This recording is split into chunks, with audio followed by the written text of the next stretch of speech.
C. Orels na siya may napapatay kay Kristo, 6 BC in Encyclopedia Britannica.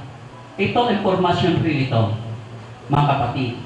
Si Jesus, sininag 6 BC, Webster's Dictionary, hindi December, kundi 6 BC, 7 Hunyo, ang tunay na kaarawan ni Kristo. Kaya sabi nga po, mga kapatid, sa dating punong katiwala, na ngayon ay nagbigay sila lalo ng mga pioneer kasama ang pioneer at dalawa pa ang nabubuhay dito pioneer na kasama niya. Meron tayong provision na sinasabi, gawin ang lahat ng bagay sa ikatitibay. Dahil ito ay araw ng bigayan, maging sa gobyerno ay nagbibigay, maging ang mga tao ay nagbibigay. Kaya ngayon tayo po ay in-apply natin, mga kapatid, ang pagbibigay. Ito ang Thanksgiving Day natin, kapatid.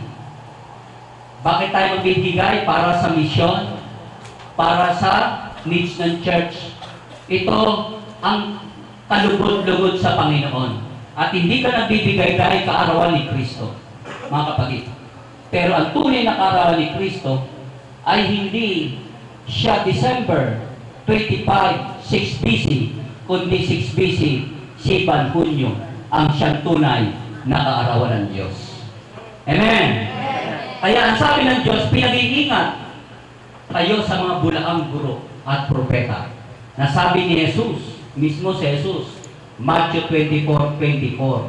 Nasabi niya rito, mga kapatid, dakila ako sa kalamibig, pero ang puso nila ay malayo sa akin, sapagkat pinanghawakan nila ang salin-salin sabi ng mga tao. Ito'y invento.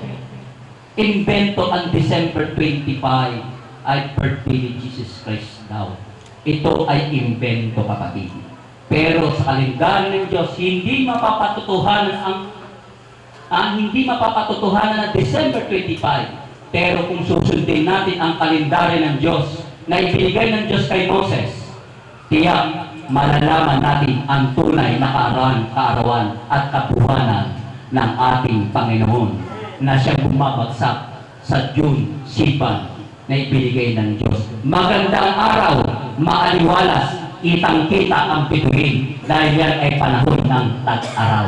Mula October hanggang February, tag-gino po yan, tag-gino po yan. Wala po kayong makikitang bituin. Yan po ang katotohanan na sinasabi ng Biblia ng Panginoon. Palapakan natin ang Diyos.